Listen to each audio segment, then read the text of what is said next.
прокатились. Так.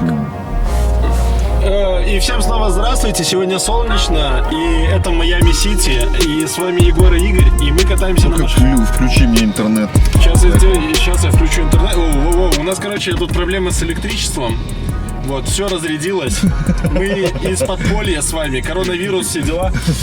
Вот. И пытаемся... Не пугай людей. Да, ну, как бы в Беларуси изолироваться не надо, поэтому мы изолировались в машину. Да. Вот. Катаемся, смотрим. И катаемся, и балаболим. Так, тебе интернет. Баба Лида 2, короче, подключайся. Сейчас вижу. Все, я тебя включил. Я жду. Короче, у нас сегодня тема интересная. Мы... Да. Игорь ее озвучит, так как у нас сегодня ведущий Игорь. Я сегодня ведущий? Отлично. Да, вот так. Смотри. Вот у нас тут есть темка. Вот я кстати, в айтишке заметил. Вот многие программеры инфантильны.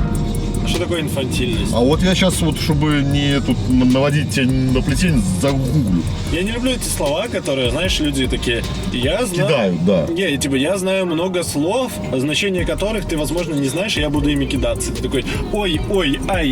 И потом... Да, поэтому я люблю говорить фразу «переведи». Да, я обычно переспрашиваю, а что это значит? Даже когда я примерно знаю, что это значит, или знаю, что это значит, все равно спрошу. Смотри, гуглю. Подсказывает. Вот так вот, да? Да, давай. Google знает все. Инфантильность это. В Яндексе найдется все, а Google знает все. Вот так вот. Да. Круто. Накидаем на Яндекс. Круто, я такого еще не слышал. Термин инфантильность происходит от слов инфант, титул всех принцев и принцесс королевского дома в Испании и Португалии. Инфантилизм от латинского «детский». Это незрелость в развитии, сохранение в физическом облике или поведении черт, присущих предшествующим возрастным этапам. Окей. Что ты из этого понял? Ну, то, что я услышал, смотри, голубые крови принца и все такое. Селебрити, да. И присутствующие навыки, короче, неразвитость. Не навыки. Социальная неразвитость. Вот что я услышал. То есть ведут себя как... Взрослые дети. Ну, как богатенькие мамкины сыночки вот эти. То есть ты зацепился все-таки за... Богатенькие. За кровь царей, да? Кровь царей, даже так приятно. Я такой, оу-е, это про меня. Но суть в том, что на самом деле... на самом деле я знаю, почему себя так программисты ведут. Но они себя в основном в СНГ так ведут. Так? Не знаю, я других не видел.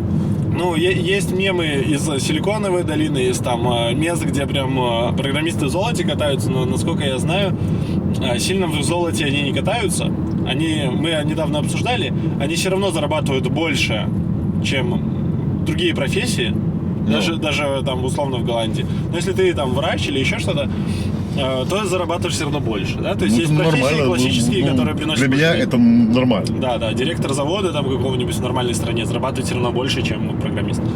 Вот. Но в СНГ это не так, и поэтому в СНГ получается такая перекос. Ну, грубо говоря... правильно, они живут в странах относительно дешевых, но получают половинку техник зарплат. Ну да, условно американские зарплаты, да? Ну, условно.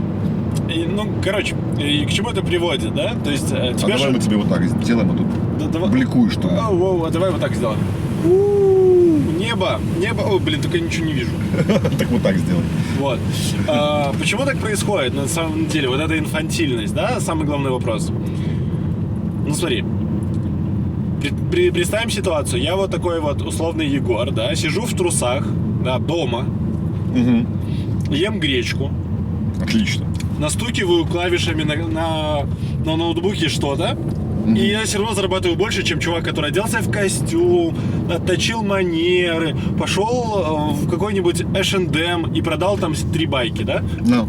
Вот. Ну, ему, чтобы продать 3 байки, ему надо общаться с тобой. Ему надо смотреть на тебя, как-то реагировать, как-то готовиться, как-то преодолевать стресс, куда-то ходить, сталкиваться с людьми. Когда ты не сталкиваешься с людьми и ты получаешь вознаграждение за какие-то свои условно умственные достижения, за твои знания, то тебе все остальное уходит на второй план. Ну, грубо говоря, зачем мне развивать, там, например, общение с людьми? Зачем мне приучать себя решать сложные задачи, например, там, пойти выбить себе там справку где-то там, или...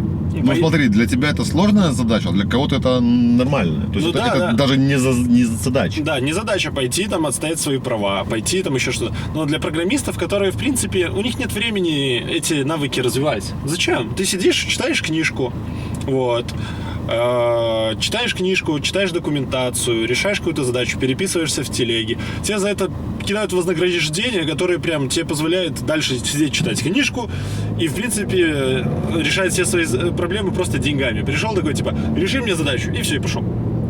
Ну, и возникает такая ситуация, что со стороны он выглядит дебилом. Он дает деньги за задачи, которые, в принципе, ничего не стоит решить. Не, тут другое. То есть, Неправильно понял? Мне кажется, нет. То есть, например, я директор какого-то предприятия, я несу ответственность там какого-то. Да. Давай проще, я министр. Хорошее слово. У меня, я принимаю решения, и у меня есть ответственность какая-то, да, то есть тыры-пыры. Но у меня целый ряд людей Зависит от тебя. не зависят, которые обеспечивают мою жизнедеятельность. Да, то есть, ну, реально, то есть у меня там, они даже мои, скажем так, Сырочка захотелось. ну, бывает, потерпишь чуть-чуть. О, видишь, опять вот это, все, Ростечка, хочу, пуще. Ну, дай ему денег, пускай принесет. Вот, знаешь, то есть, ну, у меня есть целый ряд людей, которым я делегирую какие-то свои функции и полномочия, да, то есть полномочия я не сбрасываю функционал, да, то есть у меня есть секретарши какие-то, которые обеспечивают там делопроизводство, освобождают меня от рутины, да, то есть у меня есть там водители свои, там, тыры-пыры, да, которые меня возят 24/7, я их даже могу и не знать. Слушай, ну ты получаешься еще более инфантильный, ты такой сидишь, а тебя бегают, не, обслуживают. но я принимаю ответственные решения. Вот, самое Понимаешь, то есть именно я принимаю ответственные решения и несу за них ответственность. Слушай, ну да, то есть и назвать меня инфантильным, посмотрите, да, это, и назвать меня инфантильным, ну, вряд ли у кого-то повернется язык. Ну смотри, ну, самое хорошее слово в этом всем — ответственность. На самом деле, за что несет ответственность программист? Вот, ну, серьезно, вот он там что-то там настукал на клавишах, или тем более дизайнер, да, вот, который рисует, например, дизайны там в скетче, фигме, там, в какой-то инструменте.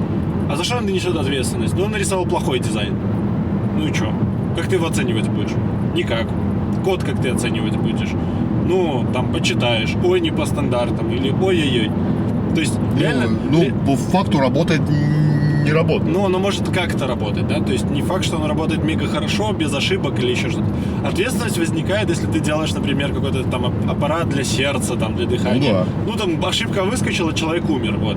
Вот ответственность, прям прямая, очевидная. Но не факт, что программист, который писал для этого получит по шапке. код, вообще об этом задумывается. Вообще задумывается или получит по итогу. То есть он задумывается, когда ему может прилететь. То есть когда ты, грубо говоря, видишь кнут, который в тебя летит, ну такой, ну надо увернуться. Вот. А так программист, ну очень тяжело сказать, что он вообще за что-то несет ответственность. В Беларуси, ой, божечки, программист вообще ни за что ответственность не несет. Несет ответственность там подрядчик, там компания, которая выполняет проект. Кто там за сроки несет, менеджер, там, проект менеджер. Ну да, тебя, получается, ну максимум уволят, блин. Ну, максимум там уволят, максимум не заплатят. Вот это вот самое худшее, что с тобой будет.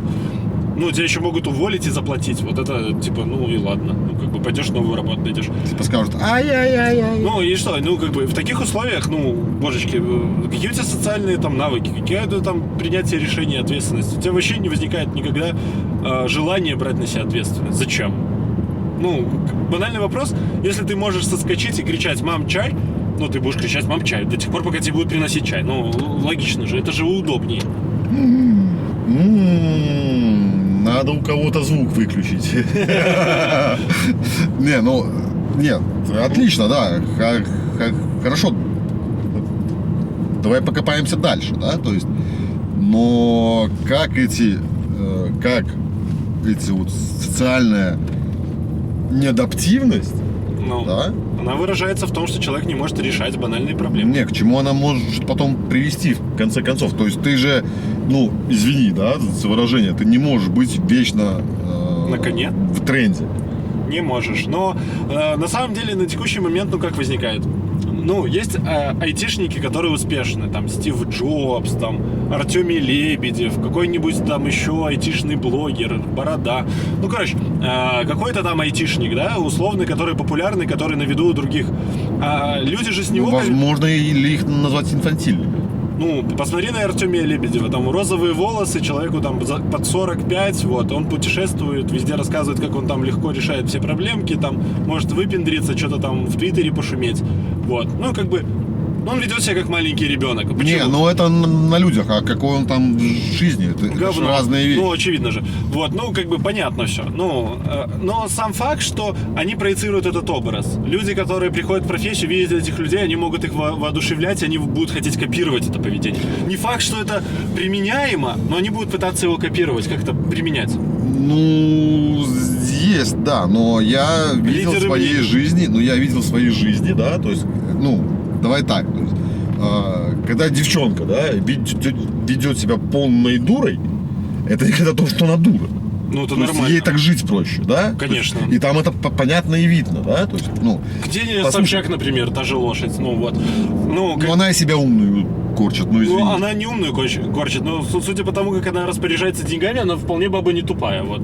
Деньгами бабы распоряжаться умеют. Во-первых, она умеет распоряжаться деньгами, а во-вторых, она умеет зарабатывать деньги. То есть... Тут опять вопрос. Вопрос, но как бы... Она ли зарабатывает или на ней зарабатывает, но не об этом. Грубо говоря, она умеет себя продать тоже. Но она не инфантильна. Но она ведет себя иногда прям... Нет, но она не инфантильна. Хорошо. Там видно, что она нормально адаптирована, то есть она нормально, четко себя ведет. Во многих аспектах она может нести ответственность, то есть она ее и несет. То есть она понимает последствия своих поступков. Конечно. То есть это не инфантильность. А вопрос, когда человек там выпендривается в интернете, это, вообще, любой выпендривается в интернете. Сейчас тебя могут посадить. Сейчас есть... и слава богу, да, то есть подожди, смотри. Я могу пьяный выпендриваться, и что, я инфантильный от этого? подожди. Нет. Меня тоже, кстати, за это могут посадить. Возьмем, допустим, классического человека, Элон Маск, да, вот классический. Блядь, классический человек вообще. Такой середнячок. Да, обычный средний класс, вот. Среднеклассовый миллиардер, вот. Короче, вот. Среднеклассовый миллиардер, блядь. Вот, он, например, в Твиттере любит всякую фигню писать. Трамп тоже любит, и что так? Смотри, но он в Твиттере любит еще иногда сделки заключать, там типа, а давайте мы у вас завод построим, и переписывается с министром там в Твиттере. Вот. Это бизнес, это не инфантилизм. А вот недавно ему написали, что его, грубо говоря, директор по нейронным сетям Фейсбука написал, что нейронные сети говно. То есть они не могут того, что Илон Маск рассказывает. В ответ Илон Маск написал Facebook говно. Вот они начали говном перекидываться. Бывает. Но когда ты публичная личность, на тебе ты директор корпораций, и у тебя там твой маленький пук в Твиттере влияет на котировки акций там где-нибудь на рынке, возможно, ты ведешь себя инфантильно. Вот. Нет, ты опять пытаешься подменить понятие. Давай. То, что они делают, это бизнес. Ни больше, ни меньше. Они делают бизнес. Как они его делают? Это, извините, это уже другая сказка. Я твоими словами могу тебе ответить. Подожди. Но, кидаясь как кешками друг в друга, они нормально зарабатывают бабло. Они понимают, что я кинул кешку, как ее кинуть, куда ее кинуть, и что от этого, и чтобы им не прилетело. А инфантильность, да, это когда ты просто кидаешь как кешку. Обладаешь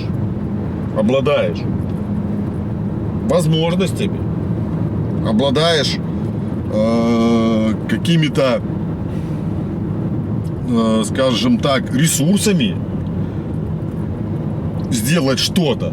И делая что-то, ты говоришь, ой, блин, ой, не получилось. Слушай, ну... Понимаешь, то есть, типа, ой, не надо меня ругать, то есть я не хочу нести ответственности, понимаешь? То есть, ой, ну что вы, я же... Это вот как вот садя за Твиттер, да, то есть, извини за выражение, да, поднять волну какую-то, революцию поднять против государства, потом, вы ждите, мы ж в Твиттере, бля, и чё нахер? То есть, реально, понимаешь? То есть, или мы тут в Твиттере, решили в Беларуси устроить такую, типа, в Беларуси, то есть, расстрел там кого-то показать как-то, да? То есть, бля, и что дальше? Реально. То есть, извини, то есть, это реально уголовная статья, да, то есть, вы же в Твиттере, бля. Как-то, глупо, да? Не, на самом деле я где-то согласен, но я... То есть, опять-таки, последствия. Да, то есть, когда мальчики там письками меряются в Твиттере, там, тыры-пыры, да, то есть, они прекрасно понимают, что они делают. Не факт. Возможно, они просто меряются письками. Хотя бы это они понимают. Подожди. И они прекрасно понимают, в какой момент к ним может за что прилететь. Хорошая фраза. Не переходить рамочки, понимаешь? Давай фонд золотых фраз. Вот. Давай. Прикольно, кстати, справа был. Вот. Согласен. Фонд золотых фраз, да? Мне друг постоянно говорил, иногда девочка, она просто танцует. Вот. Да. Да, типа, они танцуют не из каких-то там побуждений, там кого-то соблазнять, еще что-то там продавать себя. Просто танцует. Вот просто ей хорошо, она просто танцует. Вот. Да. Иногда они в Твиттере просто меряются письками. Вот это вот потому, что они просто хотят мериться письками. Да, без проблем. Кому это плохо делает? Никому. Возможно, никому. Возможно, кто-то это расценивает, что они там делают заговор. А ты услышишь, что я говорю. То есть, обладая ресурсами, обладая возможностью, они что-то делают, что реально херово. И потом, ой, чё вы, поставьте меня в угол, понимаешь? Слушай, там расстрел корячится, поставьте меня в угол, понимаешь? Игорь, извините, что я вас перебью. Вот. Давайте, Егор, изложите. Инфантильно перебью, короче. Я заметил... Как раз таки очень не инфантильно, так сказать, по-взрослому. Я даже напрягся. Я в какой-то момент заметил, что ты так задал тему, что я начал доказывать, что программисты инфантильны. Да. А потом я начал в голове прокручивать образы людей или всех людей айтишных, которых я знал, и начал как-то их сортировать, по разрядной сортировкой, пузырьком.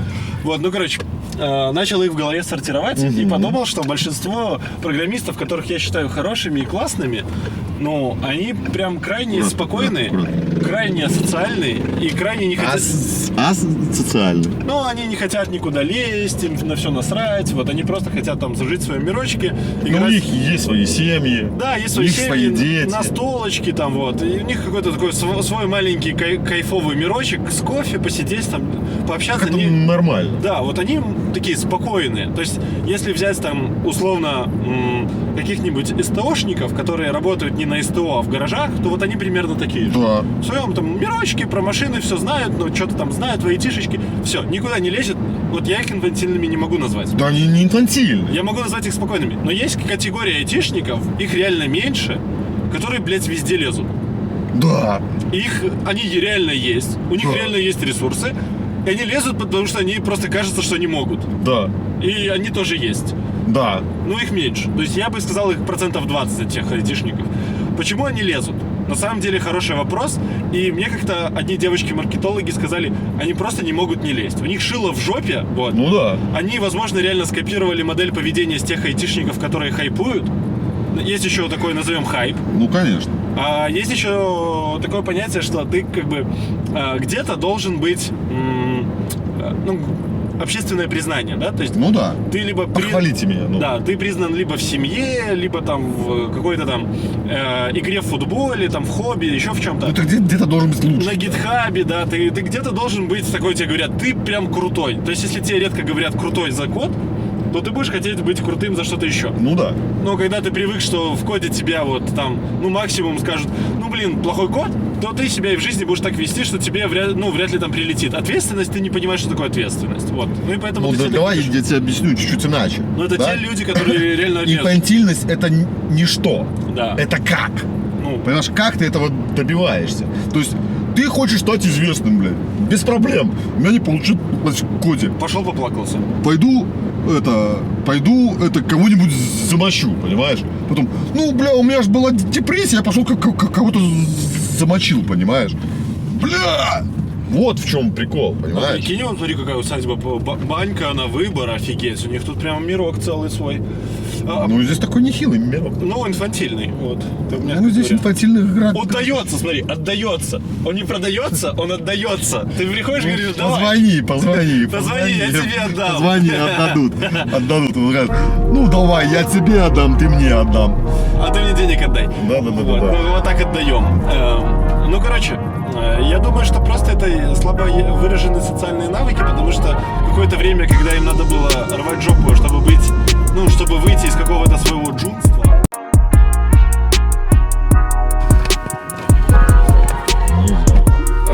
Все, поехали.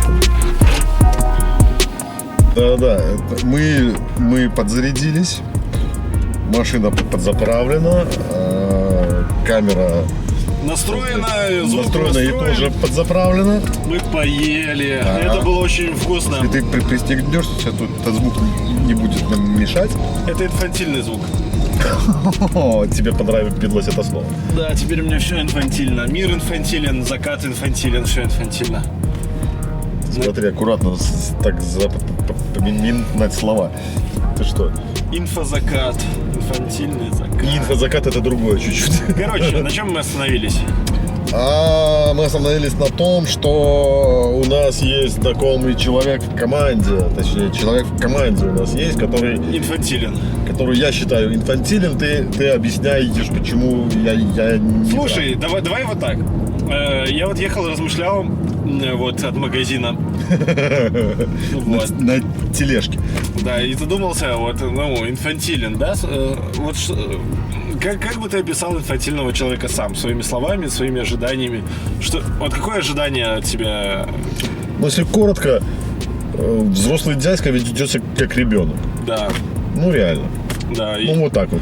И почему тебе как не нравится? ведет себя ребенок, да? То есть он может покапризничать, необоснованно сказать, не хочу, не могу, не буду. Я Так все так себя хочу. ведут периодически, там настроение не то. Не знаю, космос неправильно, фаза Луны Знаешь, не но ответственности нет. Если с ребенка до 18 лет, то есть ответственные родители, то есть за все, чтобы не накосячил, да, то есть и то ребенка наказывают за что-то, да, то есть здесь, когда взрослый дядька, да, то есть когда ему, извини за выражение, платят деньги за что-то и просят от него, то есть не просто ж так ему платят за то, что он такой красивый, он умеет ляпать по клавиатуре, да. То есть, Ну, а что если он красивый и знает JavaScript?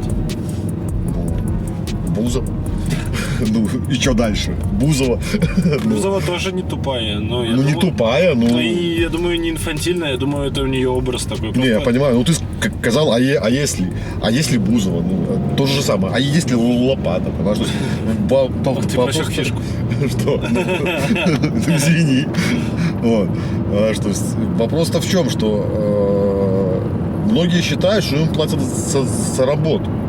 А я объясняю, и много кому объясняю, и ты слышал, что им платят за результаты их труда, а не за просто работу. Ну. А не за просто работу. Ну, понятно, за результат, который ты можешь продать. Ты можешь делать болты на заводе, но если эти болты никому не нужны, ну извини, тебе могут не заплатить. Ну, вот, да. Как бы много ты их не намолотил. И как бы даже хорошо ты их не намолотил. Да, как бы ты не старался с этими болтами. Да. Но это опять не об инфантильности. Это тогда инфантильный руководитель. Если ты сделал болты, которые тебе заказывали, то ты их сделал хорошо, как тебе заказывали.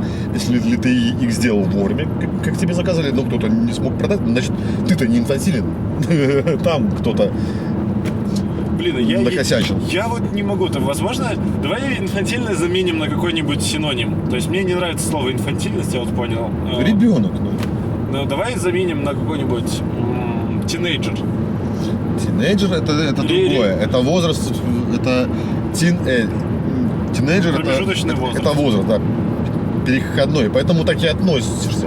А получается, что давай я тебе иначе чуть перевернул, ты мне как раз подсказал. Инфантилен это взрослый дядька или тетка с поведением тинейджера. переходном, где там ничего не поймешь, 7-5 на неделе. Ты с ним об одном, он тебе о третьем, понимаешь? То есть, ну, блин, вот Подожди, но тут это может быть ошибка восприятия. Например, ты считаешь человека инфантильным, потому что он ведет несоответственно твоим ожиданиям. Ну а что, если твои ожидания неверны? Да, то есть ты ожидаешь, что человек будет себя вести так, потому что у него есть Ну, борода. значит, я поведу себя. То есть у меня остается вариант, да, то есть один. Ну, Я с ним попрощаюсь. подожди, тихо. Вот, ситуация, да? Да. Предположим, что вот этот вот, назовем его взрослый тинейджер, ведет себя по-тинейджерски, потому что он окружен другими взрослыми тинейджерами, и это нормально. А для него твое поведение ненормально. То есть ошибка восприятия. У него среда. Ну, тогда пускай ему эти тинейджеры деньги и платят. Ну, у него среда такая. Вот. Ну, и пускай в свою среду идет. Ну, да, но мы говорили про айтишников. Возможно, в айтишной среде вот это вот поведение, оно в среднем нормально. То есть, если взять... Ну, послушай, но если взять не корпорации, небольшие компании, там, где есть культура, там, девелоперское, там, право, локти, вот это вот все чувство, там, сопричастности.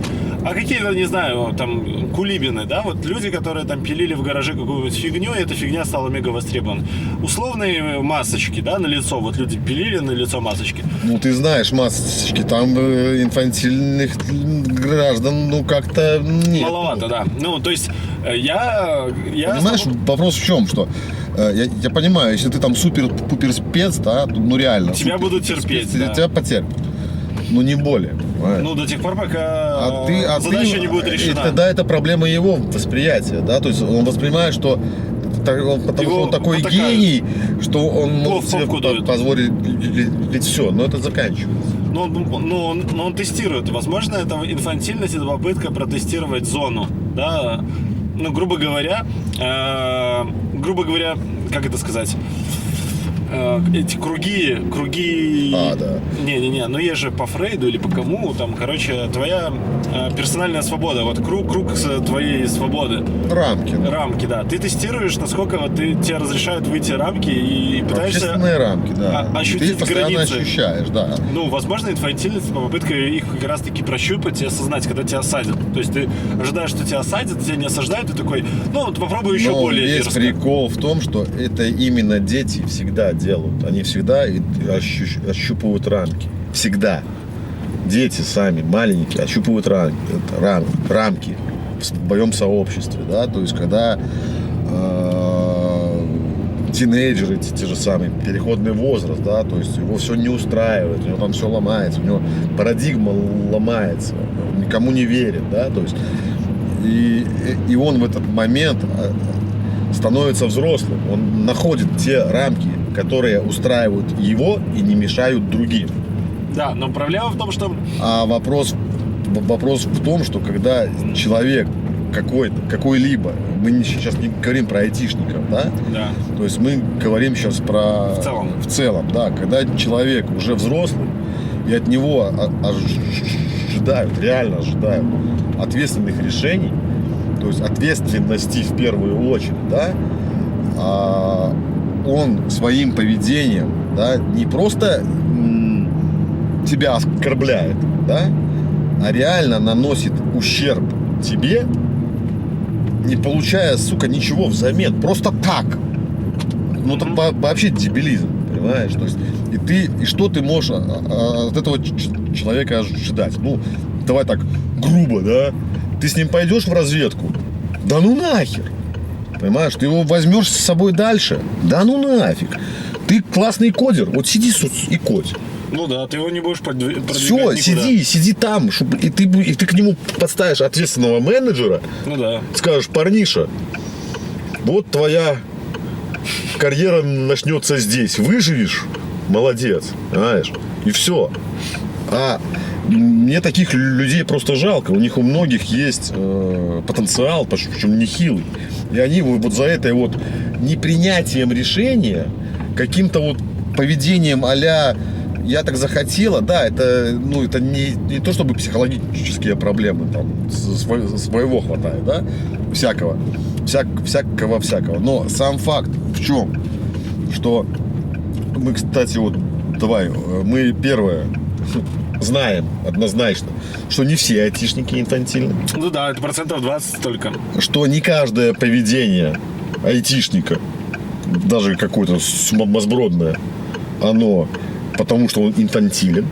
Да. Он не инфантилен, ну, потому что в этот момент он а-ля развлекается, освобождает мозг, тыры-пыры, что угодно. Ну То да. есть, скажу тебе так, я видел, как серьезные дядьки выбегали в одной очень хорошей элитной бане, которая стоит так на улице такой, ну, скажем так, не безлюдной.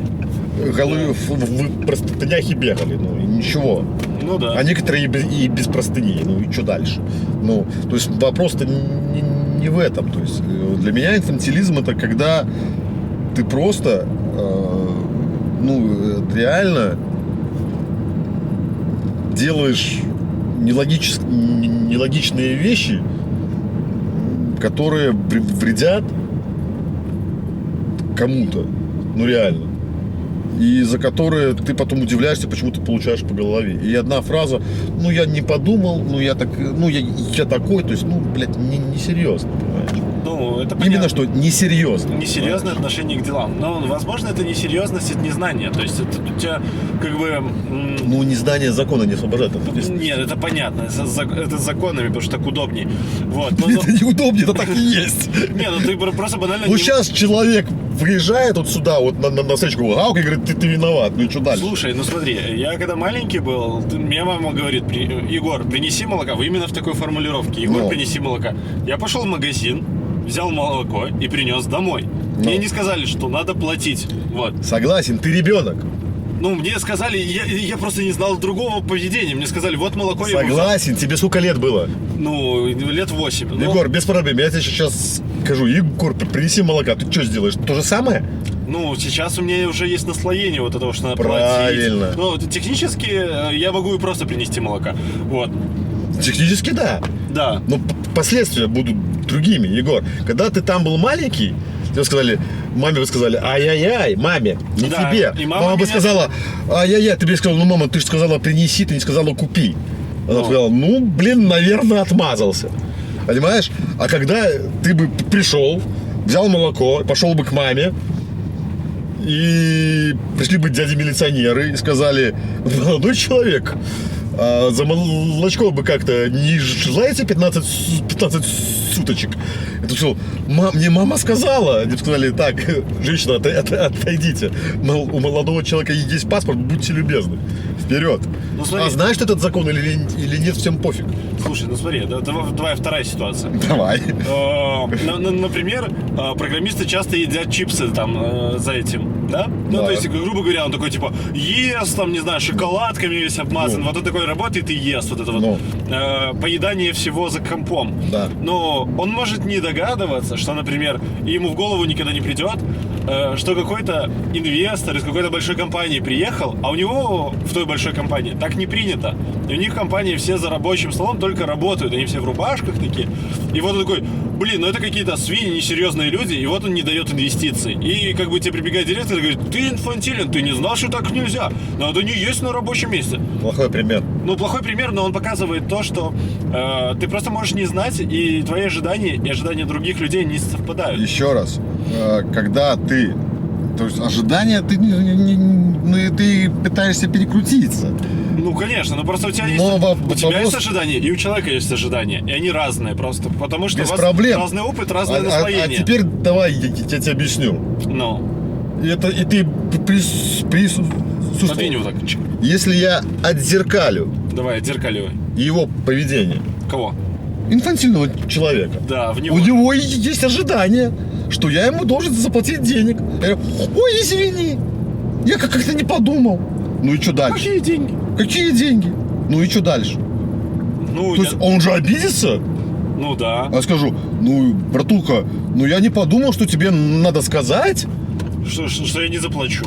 что я не заплачу. Я думал, это нормально вообще. Я даже ему не скажу, ты ж в свою сторону мне так делаешь. Я ему скажу, извини. Пожалуйста, потому что так не буду. Наверное. Нормально? Ну, я думаю, половина руководителей так и делают. Такие типа, ой-ой-ой, ой-ой-ой, как же так? Бюджет не спланировали и бонусы в зарплаты не заложили. Как же так? Как? Ну, как бы, как 2 раза повышение в год? Ай-яй-яй-яй-яй. Как ты думаешь, у них большая текучка? Я думаю, нормальная Но текучка. я думаю, у них такие же и сотрудники. Да? Ну да, Тебе такие. вся сказка. Понимаешь, то есть, и любой человек, ну, взрослеет, когда он не понимает, что такое ответственность, когда он несет ответственность, когда он становится взрослым, когда он совершает какие-то поступки, осознает их последствия и так далее, и так далее, и так далее. Осознает их последствия. То есть, да. Ну как, смотри, подожди. Ну, ты же не можешь осознать последствия действия, которого ты никогда не видел и не слышал. Но я могу предположить. Ну, ты можешь предположить только в контексте, что ты где-то слышал, знаешь, или что-то, какой-то опыт есть связанный. Ну, ты сейчас в дебри уходишь. Не, ну я тебе просто в общем говорю, но на самом деле... Ну смотри, почему я взрослый человек, Ну. да, имеющий семью, там, 2 детей воспитавших, да, то есть еще и воспитывающих, да, то есть неся какие-то ответственность за этих детей. Я не говорю, что там супер взрослый, да, Ну. но у меня ответственность есть это, да, то есть я взял какой-то проект, да, то есть кому-то что-то пообещал, сказал. Слушай, ну... И я не бегу к тому человеку, которому я пообещал, ну, блядь, извини, не получилось. Ну, я думал, у меня получится. Понимаешь? Ой, у меня не получилось. Я тебе скажу, с такими в 90-е грибные поляны были устелены, понимаешь? Ну, реально. Хорошо, Поймали за язык, и все, и до свидания. Слушай. И тогда взрослели очень быстро. Нет, так это 90-е. Да пофиг. Давай я тебе расскажу вот вторую историю, которую недавно в книжке читал. Я читаю книжки иногда. Вот, Ой, ну, не ври. иногда читаю, да. Вот, ну, Вслух? ну, аудиокнижки. Я только аудио... И читаю аудиокнижки. Ну, как Ты это... понимаешь, чтобы я когнитивный диссонанс. Как можно читать аудиокнигу? Ее слушать можно. Да, но это тяжело людям объяснить. То есть ты Люди такие, открыл, ты так открыл, аудиокнига, ты, прочитал. Глава 1. Интересная история. Вот, ну, короче, самое главное, что там было.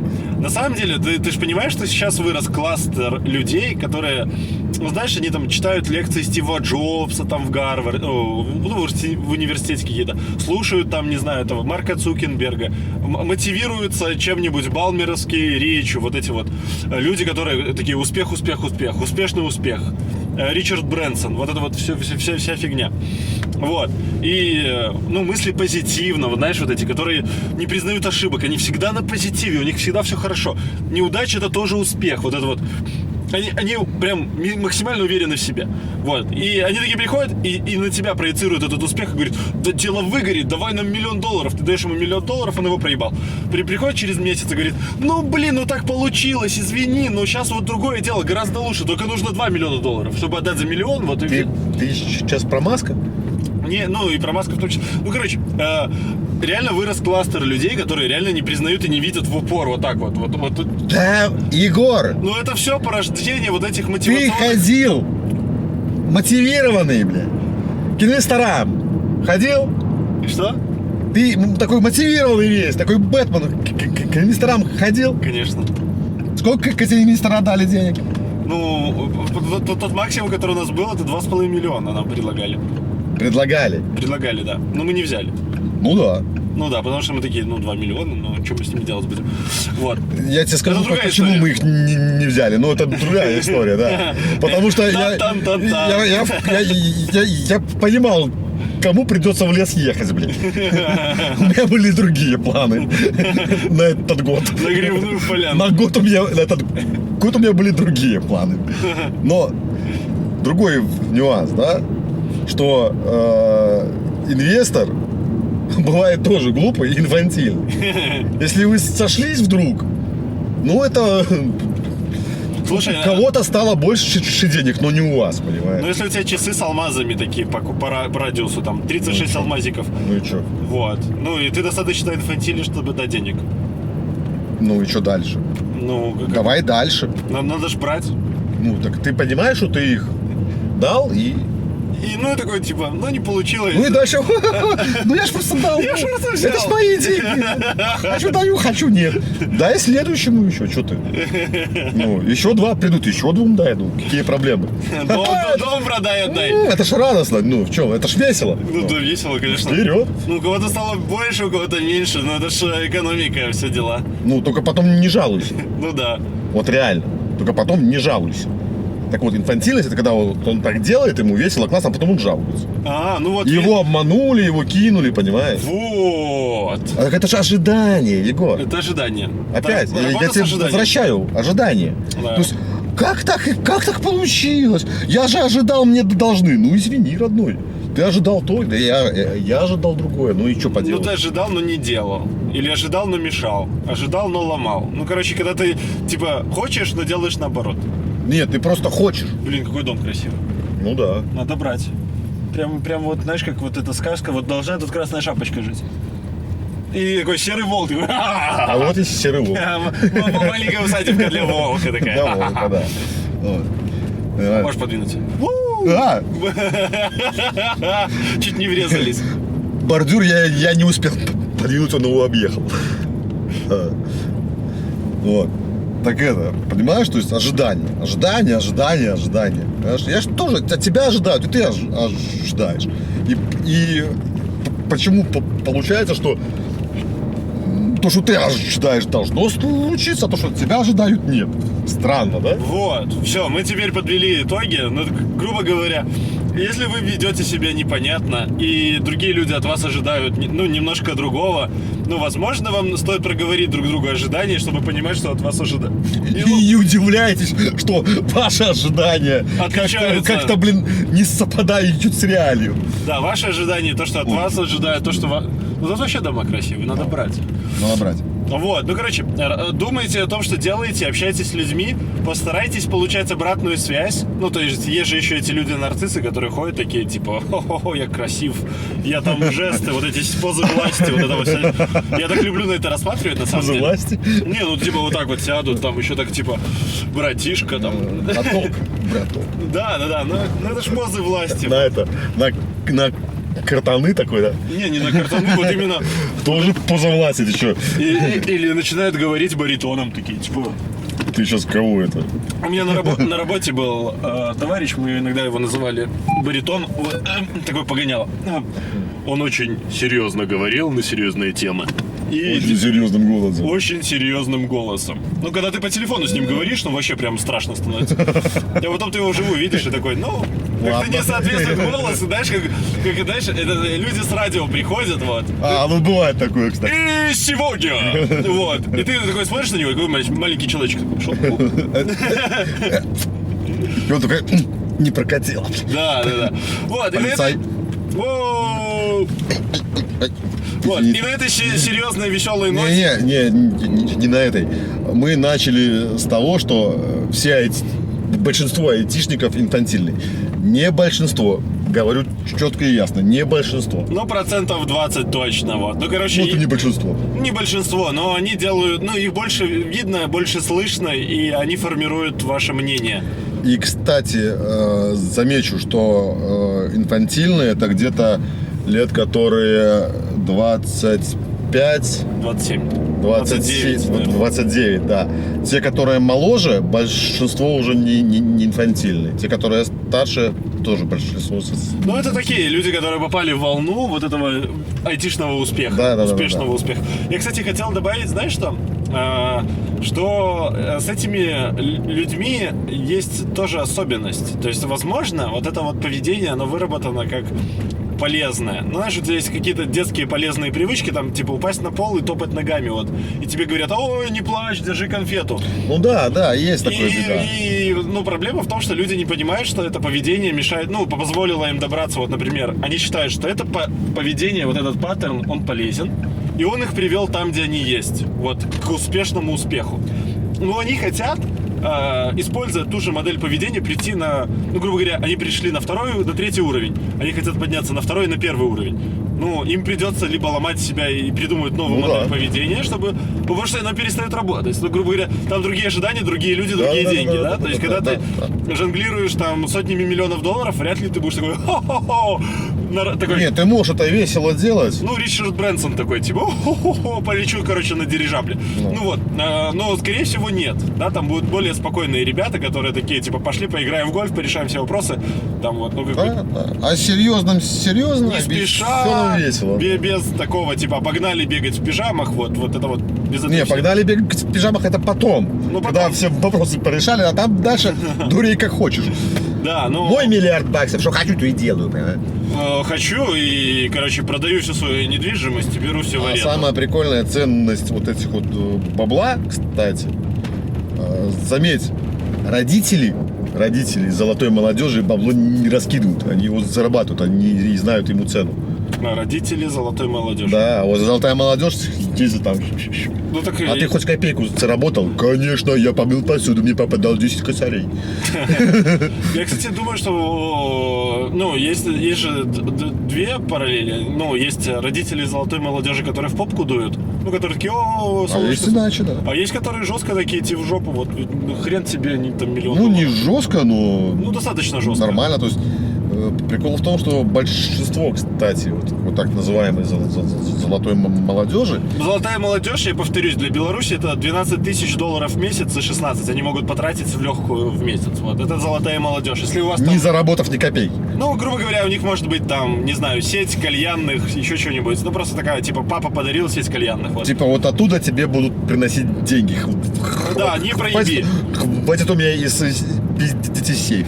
Да, но это вот в среднем больше 10 тысяч долларов в месяц. Да, но сам факт, да, то есть отношения достаются легко, то есть так всегда было, так всегда будет. Самое страшное начинается, когда это оказывается не так, что Или это папа умер, там, или деньги измениться, отжали, что-то кого-то там посадили. может что-то Да. измениться вдруг, и тогда большое удивление, как так. Но да, этого не может быть. Как же я буду ездить не на новеньком Мерседесе, а на Шкоде Октавия? У меня же пепельница полная, я не могу поменять машину. Ну, не так. Да, это моя проблема. У меня полная пепельница, не могу поменять автомобиль. Вот. Говорят, езди помой, а я не знаю как. Как мыть? Кто-то должен всегда ездить мыть. Машина просто приходила, всегда было нормально. Ну да. Пепельницу это сказал, заберите мне новую, все. Ну ладно. И вопрос в том, что поведение опять возвращаясь именно к айтишникам, да, то есть да, оно работало, но пока ты нужен Да. именно на роли исполнителя, ни больше, ни меньше. Не, ну тут вообще... Я думаю, что даже тимлид отдыхает. То есть там все, там. Ну, на самом деле, для меня было прям открытие всех открытий, когда ты понимаешь, что твоя ценность не от того, какой ты там молодец, а от того, ну, грубо говоря, ну, меня вот в детстве всегда оскорбляло, когда мне не платили 100%. Вот, например, я знаю, что, например, компания на мне заработала 3000. Я такой, типа, ну, они мне должны эти 3000. Такой, типа, как? Они мудаки? Они заработали и не отдали вот все, что... Твои деньги. Типа, Твои деньги. Да, это типа мои деньги, да. Я считал эти деньги моими. Это меня так сильно оскорбляло, что я прям иногда так бесился, потому что, ну, я знал примерно, сколько на мне зарабатывают, сколько компания имеет. Ну, мне как-то было интересно, я всегда эти вопросы как-то узнавал. Вот. Я такой прям бесился и мог топать ногами и убежать, просто уволиться, там, выпилиться, еще что-то. Потом я такой, типа, возможно, я нужен, когда на мне неплохо зарабатывают. Ну, как, грубо говоря, я приношу финансовую прибыль там, где я работаю. И это открытие для меня вот пришло вот прям очень-очень много позже. Я тебе расскажу иначе, Егор. Да.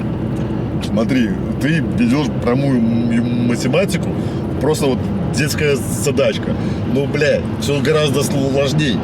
Тебе Что-то сползает обратно. это... Просто ты у нас звезда, он на тебе фокусируется. Солнцеликий Егор. Фокусируется, понимаешь? Это. Даже вот так вот, понимаешь? Смотри, ты приходишь на работу, что-то делать с ручками, что-то. Да. Не все. Да. Ты не ищешь заказ. ты его не продумаешь, не Страховку придумаешь. себе не платишь. Ты да, этого не делаешь, да? То есть Зарплатные кто-то проекты не бегает, ведешь, да. кто-то бегает это делает. Да. Есть еще какие-то такие же люди, которые тоже что-то рядышком делают. Да. Кто-то проектирует, кто-то разговаривает с заказчиком. Тебе что, не прибегает заказчик? Говорит, Кто-то- Егор, блядь, давай бегом, давай, что ты делаешь, я не понял вообще. Кто-то Где ты- задачки в Trello заводит. Тебя там. так, тише, тише, маленький, ты Просто работай. пиши. А здесь у нас программисты. Тише. Не будем дуйте их на них, беспокоить. не шумите. дуйте, да. Они же зарабатывают там деньги. Но они тебе дают задачи, они тебе дают проекты, они тебе дают, находят, обеспечивают. И так далее, процессы, офисы, оборудование. Ты же этим не занимаешься. Но почему они должны это делать бесплатно? Да, потому что ты бог, ты боженька, ты знаешь, как писать код, ты волшебник. Вот это и инфантильно, блин. Вот это инфантильно. Короче, не будьте волшебниками, думайте головой, общайтесь с людьми. Будьте, образцово-показательными человеками. Вот, потому что вы все-таки просто люди, как и остальные просто люди, которые работают вместе с вами. Вот, на этой веселой ноте, я думаю, эту тему пора заканчивать, потому что у нас получился почти часовой выпуск. Больше, чем у Дудя. Порежешь. Не порежу, вот, потому что у меня маленькие мои ножнички, они как бы для моих ногтей. Вот. Ой, бля. Что-то тему мы затронули. Ладно. Пока не болейте, не скучайте, взрослейте. Взрослейте. Пока. Пока.